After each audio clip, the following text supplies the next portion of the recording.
Aloha mai kako. My name is Landon Opunui, and I am a board member and open men's paddler for Kailua Canoe Club. I have the privilege and honor for moderating this evening's episode of Na Mo'olelo, and I'm excited to share more with you about this evening's program. But first, let's turn it over to Kamoa for a quick pule. Okay. I noa kamakua me kikeki me kuhani he malele a mene o kia kua mana loa na lani ha mai ka ola ha mai na kumu ha mai na hulu kupuna ha mai na kahuna kalai waa ha mai na ho'oloha nui ha mai Jimmy Marcial.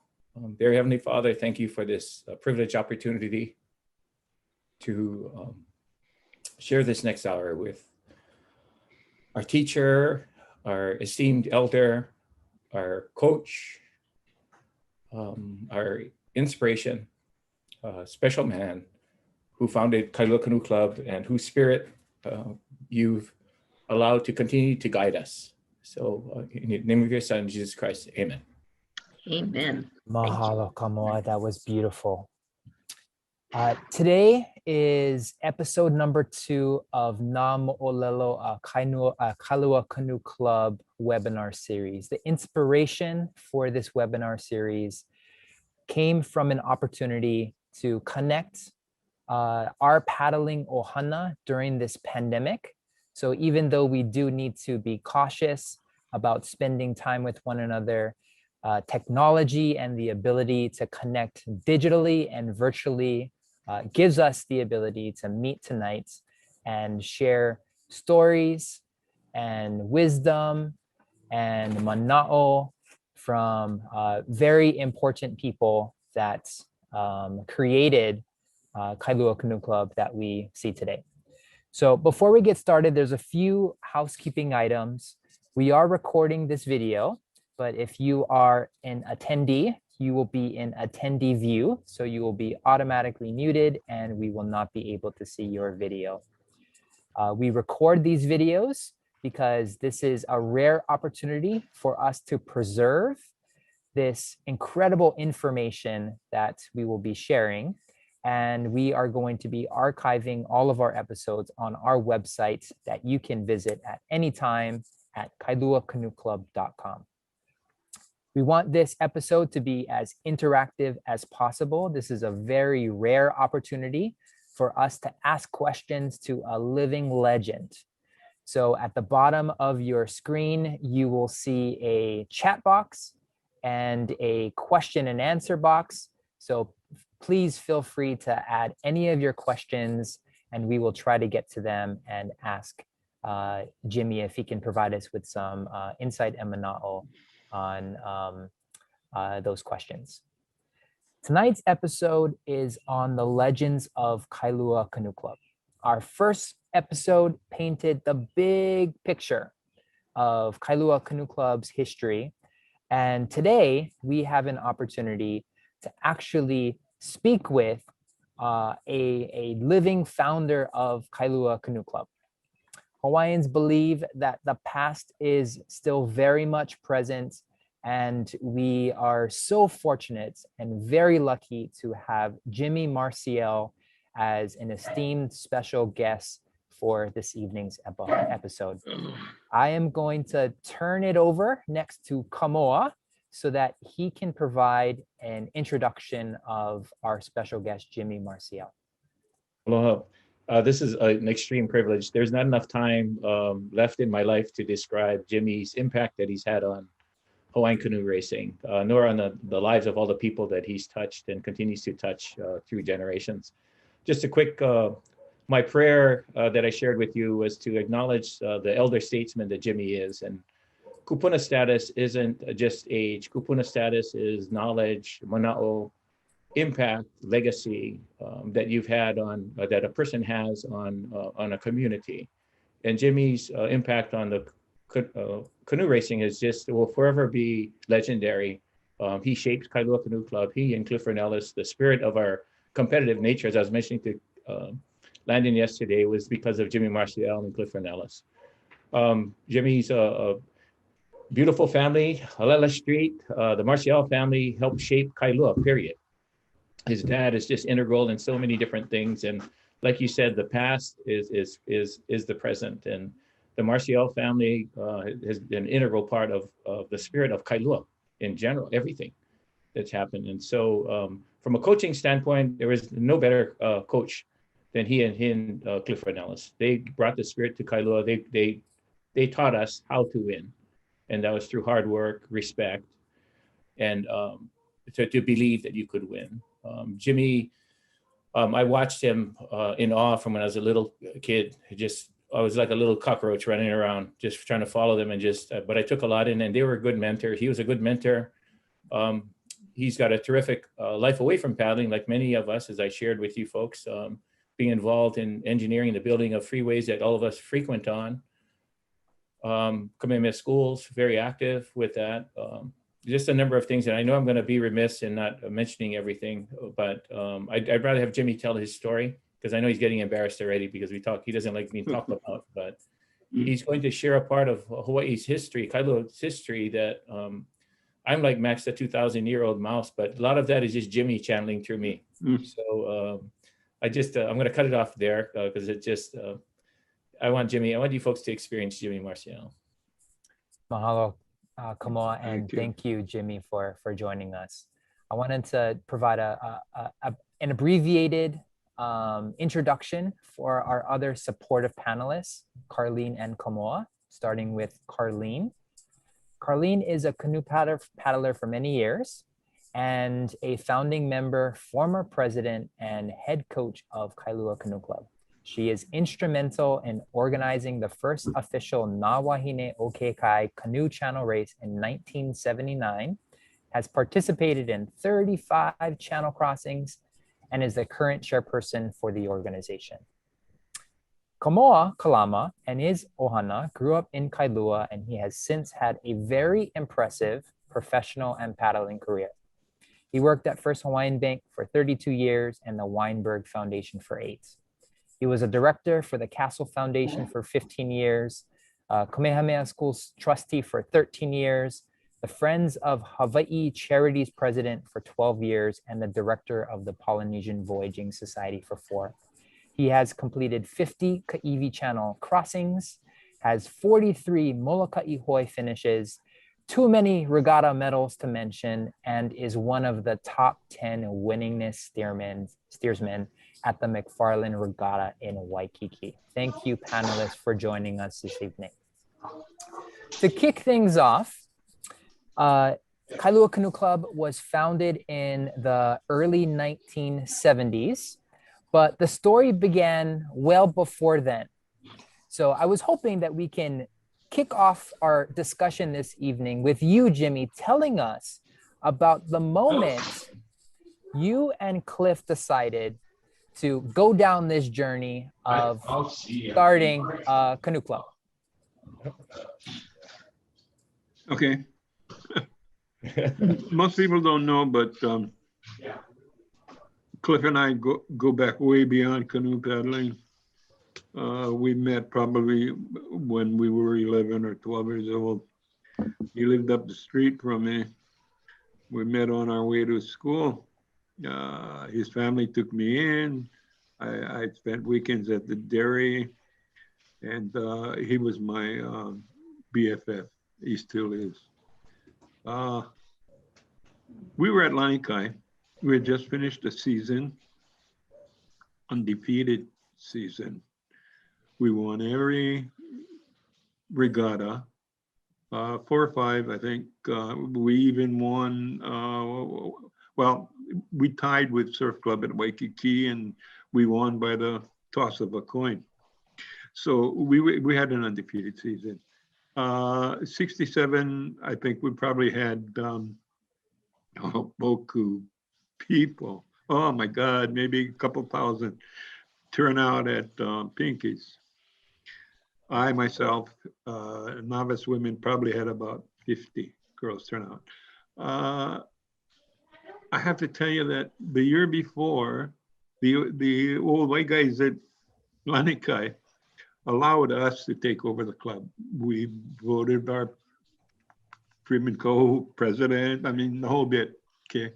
This was our club. They turned it over to us. 67, they wanted it back. They took it back.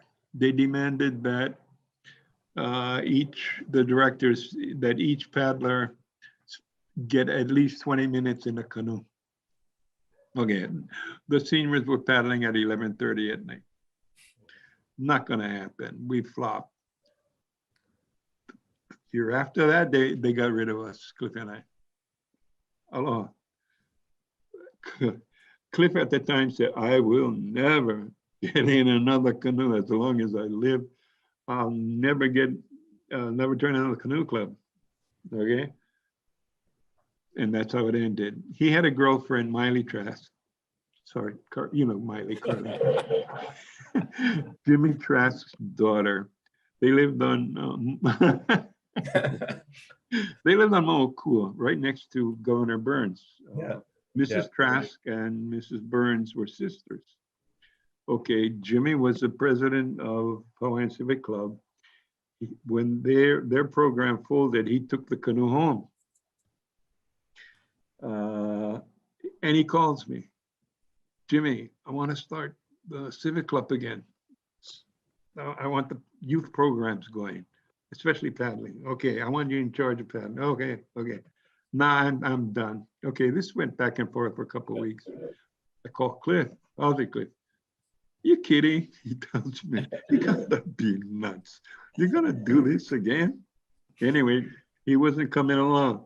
So he was going to pick up Miley one day. I was there looking at the Kailua Canoe. I mean, Jimmy Trask would not let me go. The Kailua Canoe was there in the yard, and he came by, but on the opposite side of the house. And Miley had her own little house in the backyard. And I whistled to him and called him over. I said, oh, I just wanted you to see what you're missing. There wasn't that much to miss because there weren't that many paddlers and it wasn't really happening yet. And he said, oh, nice. The canoe is nice, but kind of short, yeah? Yeah. He tells me, kind of short, yeah? Yeah, okay, whatever. He had to find something. Anyway, that was it. A week or so later, he calls me. Okay, I'm in. Thank God. I'm not going to do this by myself.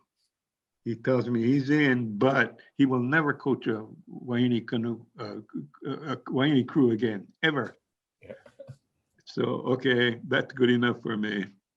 And that's how we started. I had already called meeting. People would show up. I called a meeting at Kailua Beach Park. I spent the whole day there. And during the day, 2 Waiini showed up. Okay, walking across the park, they came over. I thought, wow, we got members, right? You go, what are you doing here all by yourself? I explained. They go, interesting. I'll never forget Anita Hernandez, Susan Weiner. They never did paddle in a race, but they were the first. They went off, came back later with their $3, and they brought 2 guys, and they paid their dues. The 2 guys were not quite convinced yet, but that's how we started. And I got Cliff, and he got me, and off we went. So it sounds like you and Cliff made a great team. I'm curious if you could describe for our viewers a little bit about each of your backgrounds that made you a good team and gave you the confidence that you are going to be successful at embarking on this journey of beginning a canoe club. Well, Cliff was not a water boy. Yeah. Okay. Born and raised on a dairy. Took me up to his Monowilly dad's dairy. I spent weekends up there with them. what happened was guys came back from the service, Pat Campus, Freeman Cole, Jimmy Trask, and Cliff. We were all hanging out while they were gone. We were all hanging out at the campus property in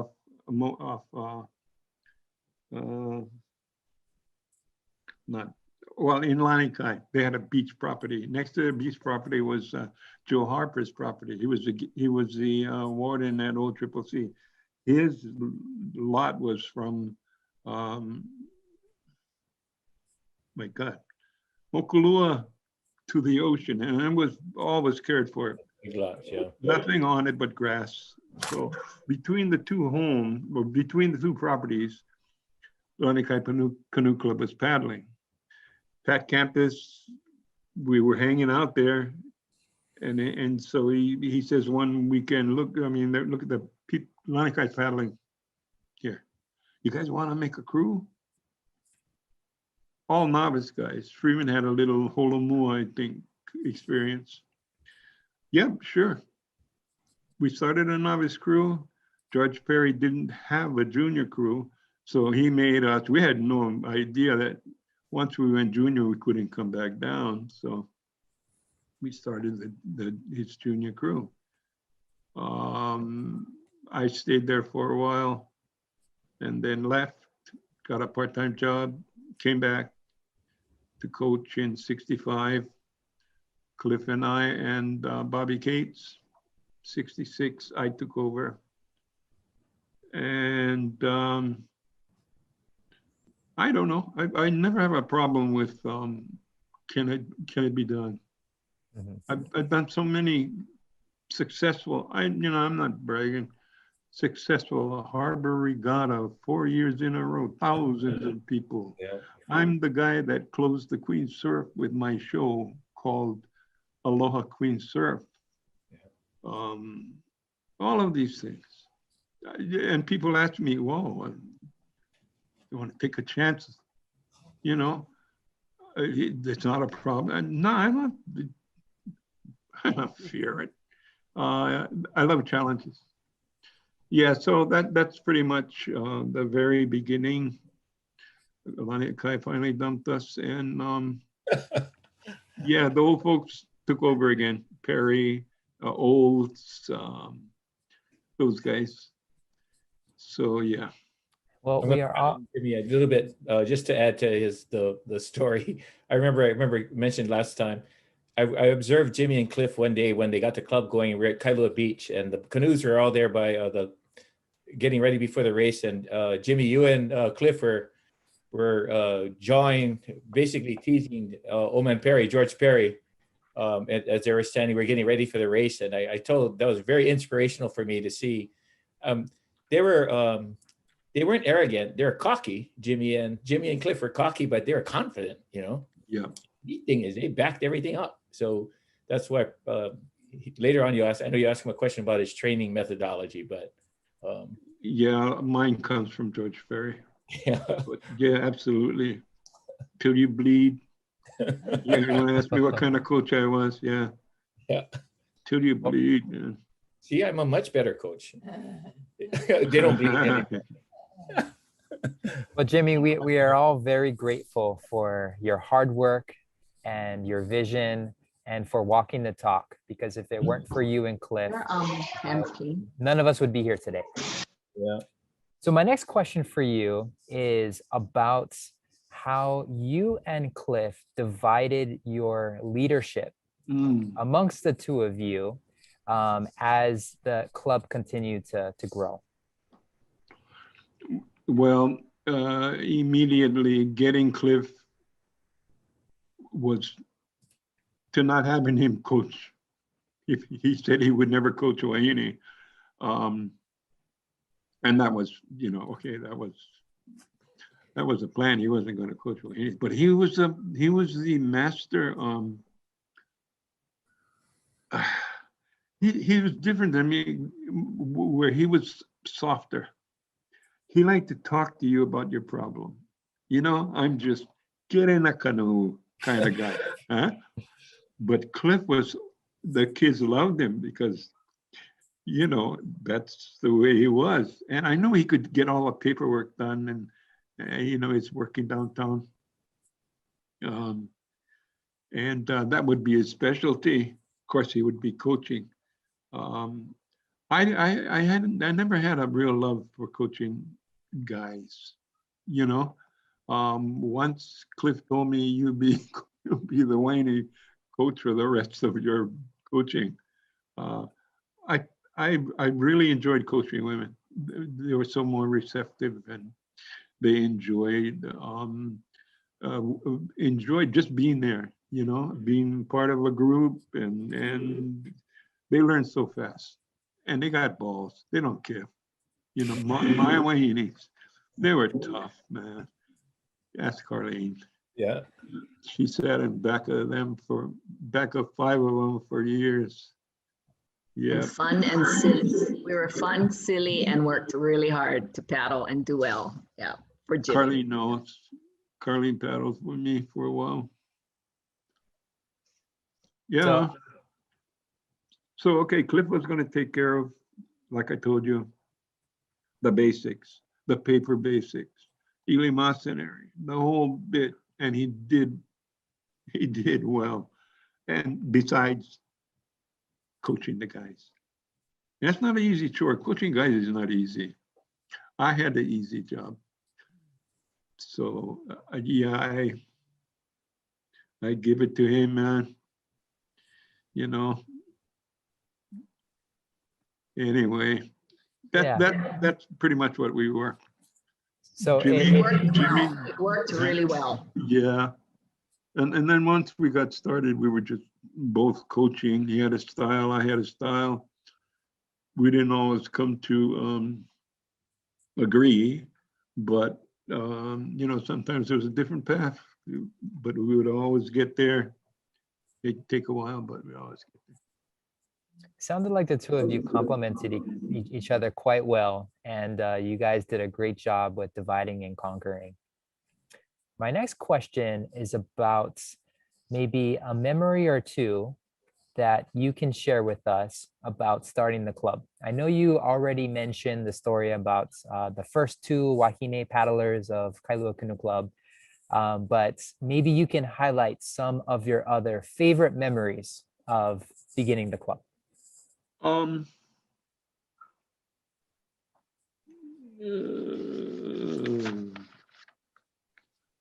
Well, I can tell you about the first year, the bad year we had. Okay. This guy, I'm not going to mention his name, took over Lanikai Canoe Club coaching. Yeah, I remember that. Yeah. And Dougie something or other. Dougie Carr. Yep. Anyway, first regatta Kamehameha Day, he shows up. First race, I get a call to the judges stand. He protested the race. He protested every race that afternoon. And the day just, you know, it just got dark on us. But he was claiming that this kid or that kid never paid their dues at Lanikai. You know, it was just a miserable day. And it continued for the whole season. He and I went at it at Kihei Lagoon. I mean, fist, finally, because he wouldn't stop doing this stuff. So that was part of our bad year. And then we had to go find Ama and Yaakov. So, and the stuff we Whitman. got. Whitman. Equipment was hard. Yeah. The stuff we got was from Toots Minville. Oh, he was really trying to help us. So he led us in Ama and a couple of Yaakovs. Rigging the boat, I remember on the beach, the Ama wasn't any bigger than the Yaakovs. You know, it might have been made of something else, but it was just about as big as the Yaakov, and that canoe just, you know, sat. And everybody got discouraged. Anyway, that was how part of how our season started. Another thing after well, with this guy hounding us the whole season, yeah. The season was over. And Makaha Club invited us for a dual race. Yeah. Yeah. Party, the whole bit, they were going to treat us. They wanted to learn stuff. And so, yeah, we went. We had 2 brand new canoes now. 2 brand new canoes. We went, we paddled, we had fun. But when we got there, somebody standing by said, "You better go take your trailer down the beach, because when this is over, you might not have a trailer." Okay. So we did. Day's over. We're heading back. We're heading back to tie up the canoe, to tie up the trailer. Somebody ran off with the ball on our hitch. Yeah. So there was no way to connect the trailer except we had a bunch of rope. Yeah. So I think Sam, Lulu. yeah, Honolulu, he came up with an idea of jury rig, get the trailer. I mean, we had these 2 brand new canoes. And I was kind of skeptical, but, drive slow. I can't remember who was driving, but I was sitting next to him in the front seat of the truck. So we're off, maybe 20 minutes away, and all of a sudden we're screeching, to a red light. And I hear Sam Honolulu in the truck bed yelling, "My bike, my bike." His bike was on the trailer with the canoes. "My bike, my bike." So I start to turn, and there goes the trailer, right across the intersection. and the neck is planking on the road. We just look at each other. Oh my God. No damage, but those were kind of the trials. And also that year, we had already found our clubhouse, and we called it the Sugar Shack. Russ Cavacos on I forget that drive. Right after, yeah. The back. Anyway, so the club was hanging out there, guys hanging out there. Now we're going to go to Oahu Championships.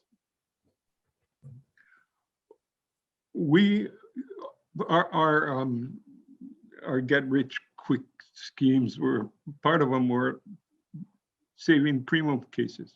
Yeah. And then turning them in, get $50 for a Primo case. So behind this old shack that Russell lived in, that we called the Sugar Shack, we had stacked, yeah, Carlene knows, we had stacked 3 cases of Primo, empty bottles, and put the Kalana Kilo on top. We had varnished it or something. It poured that night. It poured. Russell calls the next morning. "Hey, you idiots. Your canoe is in the backyard and it's split in half." When we got there, well, it wasn't actually split in half, but maybe all the way to past that number 2 seat, just wide open. The rain, of course, had done its due on the Primo bottles.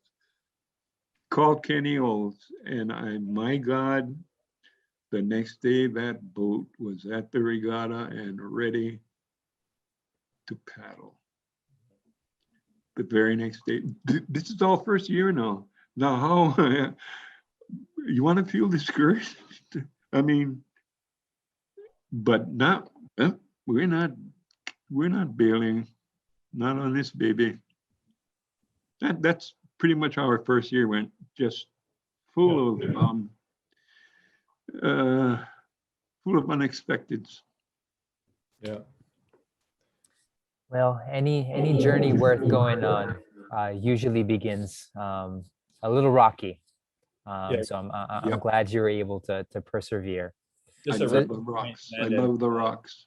the Ruscavaco Shack it's that road, when you come out of the other beach park, it's that road Makali'i, where you parks on, Ruscavaco Shack, Makali'i Place. the Kalapai. Maka- Inn. A lot of right, history just before the bridge. just before the bridge. Makali'i. Yeah. Yeah. Fond memories. Yeah. Huh? So shifting gears now to competition. I am curious if you can provide us with a little background on what the competition was like in the early days of Kailua Canoe Club. Who were the top dogs, and how long did it take for Kailua to start competing against the best on Oahu? Okay, first of all, our membership was probably maxed out at mid-20s.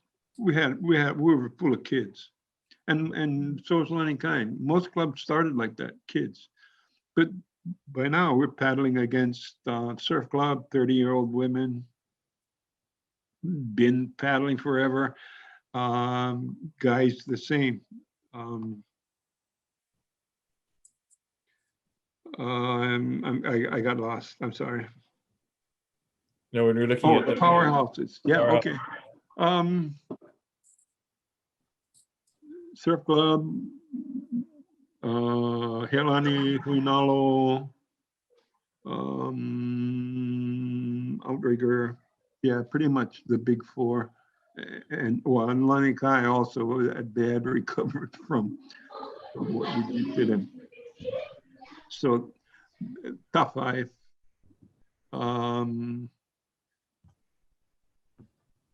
I created the logo. It all has meanings. The colors. Okay, I'm not going to go into detail about the meaning, but the exterior is meant to be aloi. Okay, the stick man has connections to the universe. But each line, I'm not going to go there. But I will tell you, Outrigger was a power in those days. Yeah, Runaway. And I thought I had to come up with a color or colors. I thought first red and black, and then I thought, Outrigger. We're chasing Outrigger, right? It's not going to be long before they're chasing us. I want them to see their school colors there. Put them home. I want them to see that they're trailing their school colors. And that's how we got the blue. Well, it's actually socially, it's the colors are buff and blue. We never talk about buff and blue, but socially, that's the way it was supposed to be. You know, stuff we did on the shore and stuff like that. Paddling, it was blue and gold. Never. I've had my bouts with, it's blue and yellow. No, it's never yellow. It's gold. So yeah, the power was Outrigger, but yeah, they eventually didn't take too long. They started to see our their school colors, losing to their school color. Well, they were all Punahou kids anyway. Lots of them, Lani Kai were Punahou kids. That's such a hilarious story, and you know that the logo that you created is just so iconic. You know, anyone who is a paddler can see the logo down the beach and immediately know that's they are a Kailua Canoe Club paddler. So it definitely stands out. I don't appreciate when the club tries to make that a circle. It's not a circle. The circle has no meaning. But I also designed the Lanikai logo that they still use today, the cross paddles. That was my design. Who wouldn't, you know? I mean, all these years canoe paddling, nobody's logo was a cross paddles. So when I coached and I made the paddles, I patched the canoe, I printed all the t-shirts, you know, coaches in those days did that. You didn't assign. You may have had some help with the kids, but I did all that stuff. Yeah. For someone on the outside looking in, maybe they paddle for Outrigger or Lani Kai or Heilani. What were some of the early reputations of Kailua Canoe Club? What was Kailua Canoe Club known for in the early days? I don't know. We had Sugar Shack. I didn't, I was there a lot. I'm not gonna lie about it. Kids were drinking. It was the time. I never tried to discipline my people out of the water unless it was dope. Otherwise, no, it was their time. They gave me their time in 7 days a week in the afternoons or evenings. This was their time. And they were drinking beer. I mean, 17, 18-year-olds. It was fun times and endless summers. There you go. We had that poster on the wall, in fact. I remember I put in the Sugar Shack, I made a poster at work and I put it up, and it was good is good, right behind the bar. So while you're just sitting at the bar drinking your beer, you're looking at this. And it was big. Good is good, better is better, best is best. Strive to be good and then to be better, and never rest till better is best. It was that big. Yeah. So no, I wouldn't. If there was dope around, I would, and it was, everybody was trucking. I disappear. Yeah, I disappear. I go home or something. But Russell would come home. He was a cop. Yeah, Russell's a cop. And he caught somebody. Carlene would know. And he had just opened this big bag of weed, and he was smoking a joint, and Russell walked in. And he went nuts. Made the kid flush it down. The guy said, "Hey, I promise I'll never come back here again. Don't make me flush this down the toilet." But he did, and Berwin never came back. Yeah. Yeah. Yeah, Jimmy, I had shared with Landon and the group in our previous discussion about how all the experienced paddlers at Cape Vickery, everybody would interact with us as the kids, and really brought us into the fold. And that was a trait that I think didn't exist as much in the other clubs, which kept us all involved. You guys remember, you guys brought Cappy at Dutchie Kino came to paddle with us. Wow, my God, you remember that? Yeah, paddle. Those are just so inspirational days. They made me feel like I had value, and they were willing to coach, and encourage you, So if you might a little bit about that. That senior crew we had, it was actually a long distance crew. Yeah. And Dutchie was part of it. Ding Cavaco and yeah, we had a great crew. But I must tell you, these two guys, that Dutchie and this other guy that came from Surf Club, I'd never been in a canoe that moved that fast. We were paddling on the canal, and you couldn't see because the wind was blowing so hard because you were moving so fast. Yeah. Dutchie died alone, I understand. Yeah. But he was dating my sister, so he had to paddle for her. Even though he was married. But yeah, happy. So moving on to coaching next. I think the athletic success of the club was in large part due to both your and Jimmy's coaching styles. So can you describe for our audience maybe a little bit about your coaching methodology and your philosophy? Because it obviously worked quite well. Well, There are mind games, you know, on the water. You play mind games with the canoes you're competing against. You do hard tens, you don't do them when they think you're doing. I mean, you do all kinds of things. I was really into turns because at the time the Kailua Canoe was short.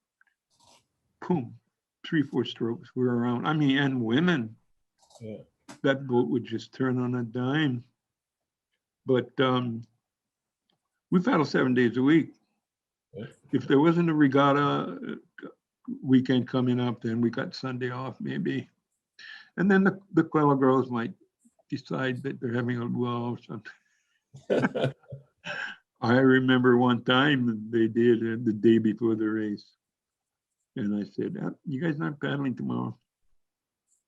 Oh my God, I thought I was gonna get killed. It all came out all right. But yeah, that was my base.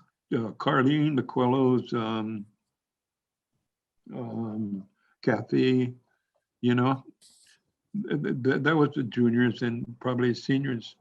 We did do mostly 7 days a week, but regatta week was basically sprints.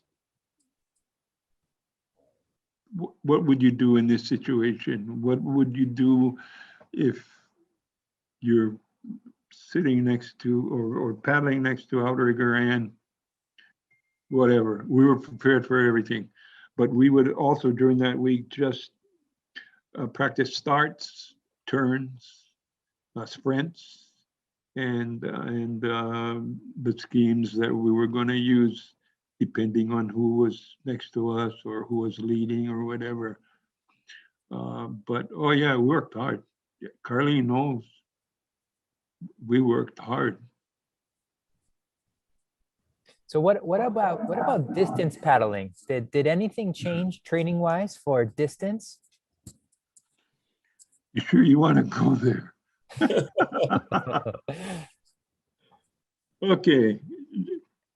Okay, I'll tell you first. 71, 2, 3, end of the season. Okay. Paddling site. Show me hands. Who wants to paddle distance?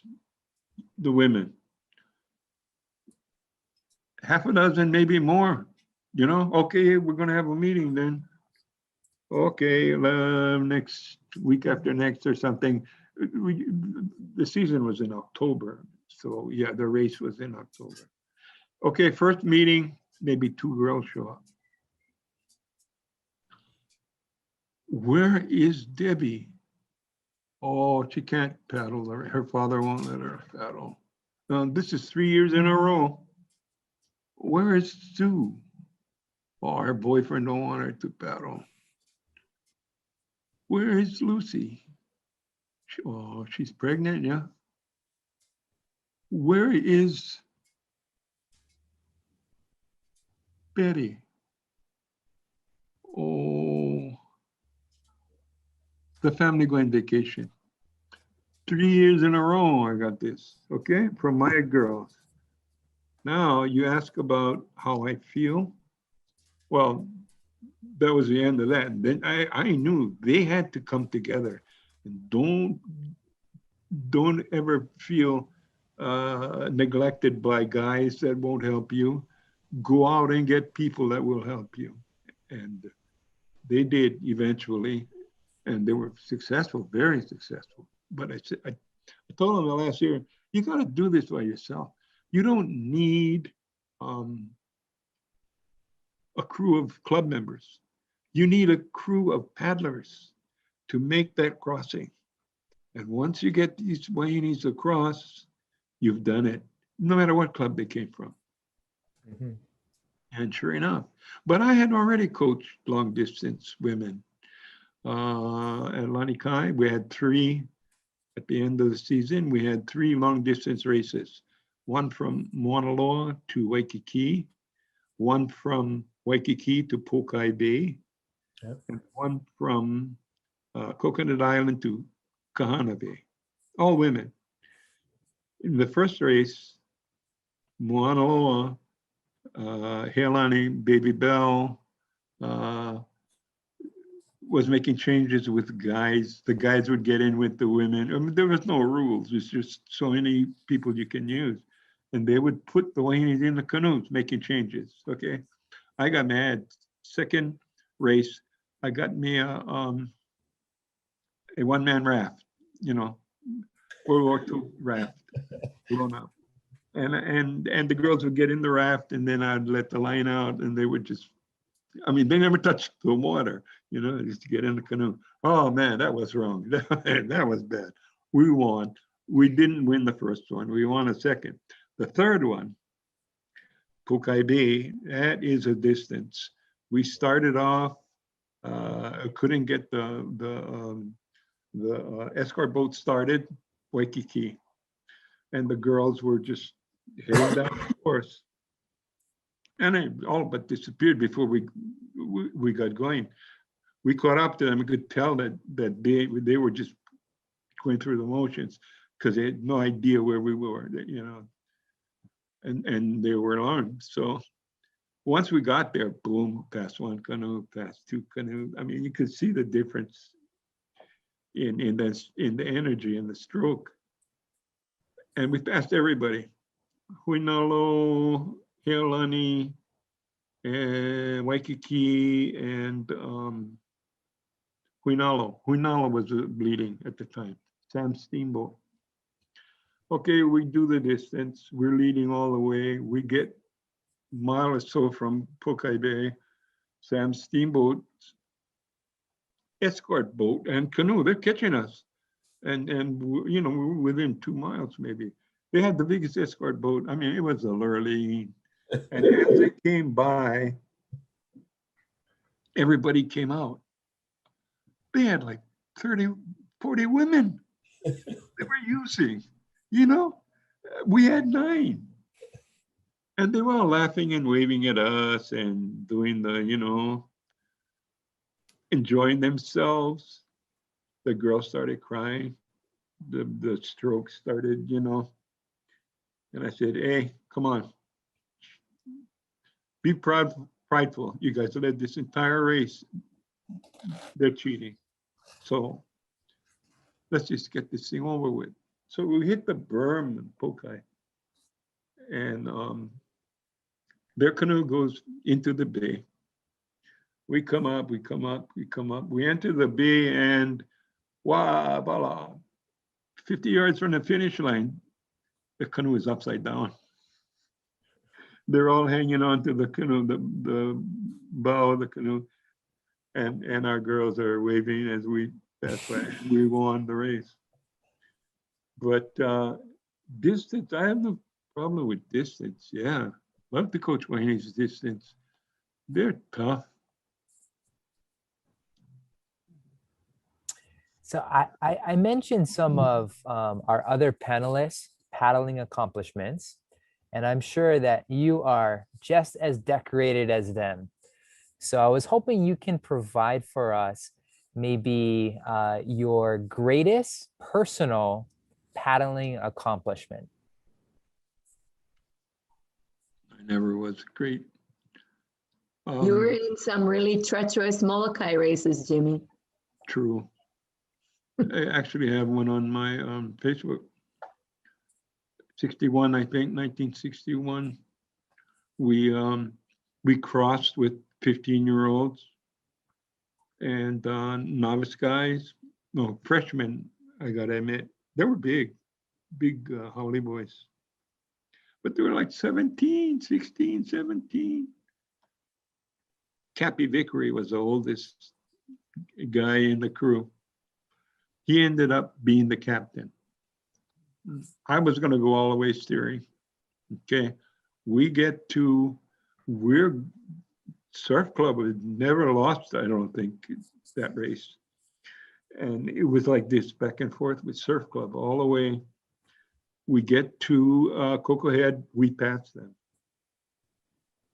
Blue immediately went in up against the coast. I mean, in the article in the newspaper, I said that they could have been Pitino Pihis. They were that close. We were ahead of them heading into Mauna Loa. They came up and started to pass us. And I'm steering. I go, hey, we got to go in, catch what they're catching. I got voted down.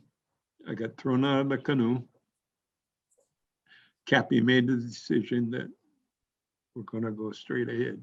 Hope you don't mind me mentioning names because these are facts. Yeah, so I'm in the escort boat about 15, 20 minutes later. The gap is just widening. And the captain of the escort boat turns to me and he goes, Jimmy, you guys are gaining 2 feet every stroke, losing 1, 2 feet. We're in a doldrum here. And it's not going to end when we get into Mauna Loa. You're going to have to paddle through it because that's where we are. And yeah, he was right. We ended up second, like about 4 or 5 minutes, maybe behind, half a mile, maybe, to Waikiki. That was my greatest. Yeah. I always wanted to win Molokai. Always wanted to win Molokai. Doesn't everybody? Don't we all? Yeah. Yeah. So we're getting close to the top of the hour. I have a couple of remaining questions. This next one is kind of a personal question that I have for you. I'm a doctor by training and practice, Oh my. and I always like to ask my patients what their secret to longevity is. So do you have any insight on how to have a long, healthy, happy paddling career? Kamoa is laughing.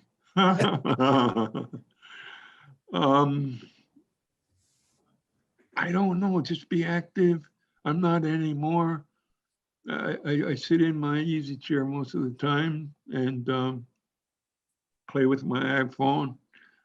I love to post funny stuff or create funny stuff and post it. I always worked. I retired early and started my own model building. You know, actually funny because my wife was a model. You know, she was a fashion model, but she died like 5 years ago.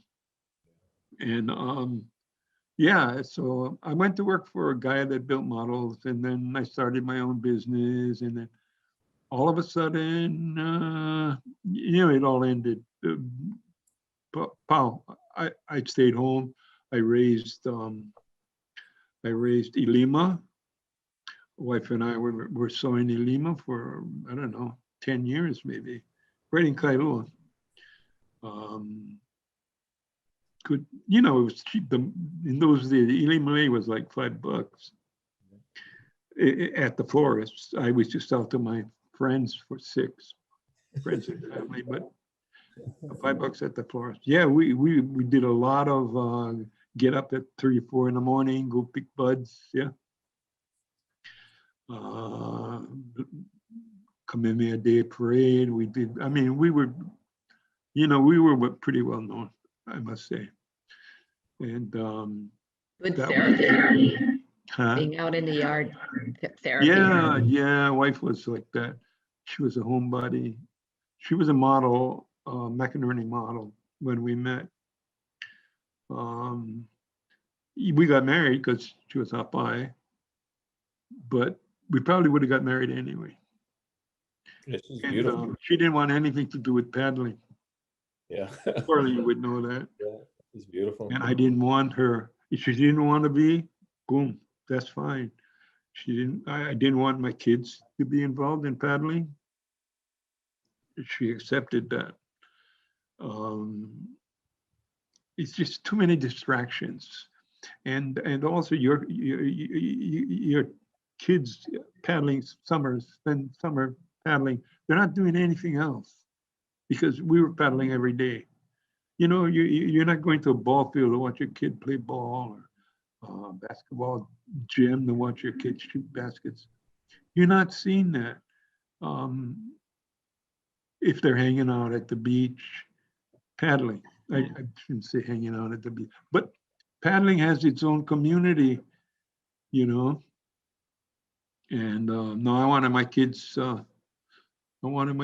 to be doing other things. And they know the damn bikinis, you know. Yeah, mine didn't paddle until way later also, till they But didn't it paddle. happened. Yeah, Yeah. paddle either. Dad, you're looking at that girl too long. You know, I took Wally a couple times. Yeah. Wally's grown to be a good man and a terrific basketball coach, you know.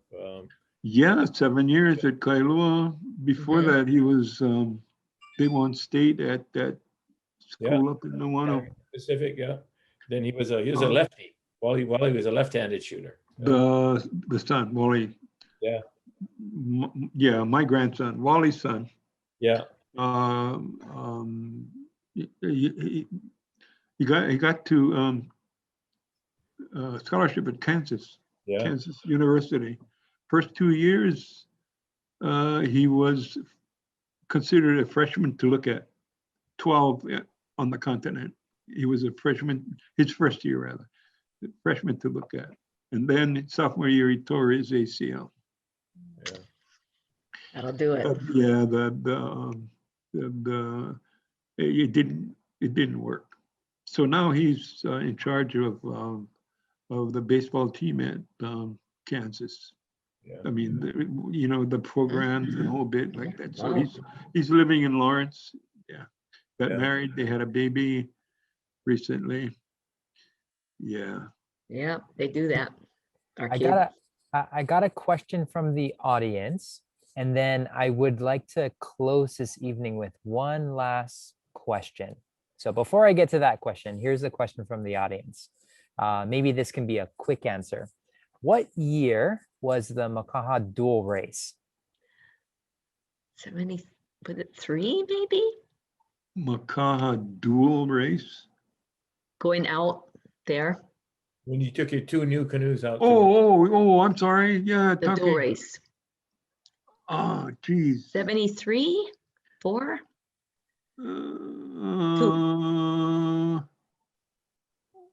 Geez, I forget. Organized in 71, 72. Yeah. It was the first year, I think, our first year. We had just got those new canoes. It was our first year. Yeah, the end of our first was after the season was over. So it would have been around 68, I think. Oh, Hawaiian Civic. Yeah, it was Hawaiian Civic because the canoes were yellow. I remember. Yeah. Sandy Steins. Yeah. All right. So I'd like to end with this one last question, and it might very possibly be the most important question I ask you all evening. So we have all seen Kailua Canoe Club evolve quite tremendously from those early days when you and Cliff began the club. So moving forward, when we can all return back to paddling, what are your words of wisdom for Kailua Canoe Club moving forward? I think more than anything else is don't change stuff that works. If it works, it's been around long enough. It should continue to work, but don't ease up on anything you guys are doing, even if it's community work. But don't deny paddling for something else. Paddling is primary in this club. That's why it was born. Yeah. Kamoa's my coach now, right? Kamoa's my coach now. So, you know, you're giving him the Jimmy's living vicariously through me. So it's, that's, work hard. Yeah, sorry about that, but I got delays. Thank you guys. This is really special, Jimmy. It's going, come on. Well, I wanted to thank you first and foremost, Jimmy, from the bottom of my heart. I am so grateful for you and Cliff. If it weren't for you starting Kailua Canoe Club, I wouldn't have the memories that I have today, and I wouldn't have the wonderful connections that I've made with Kailua Canoe Club paddlers. Thank you to our supportive panelists. Thank you for all of the help that happens behind the scenes to make this webinar series happen. You know who you are. And thank you to our audience for joining us for our second Na Mo'olelo webinar series.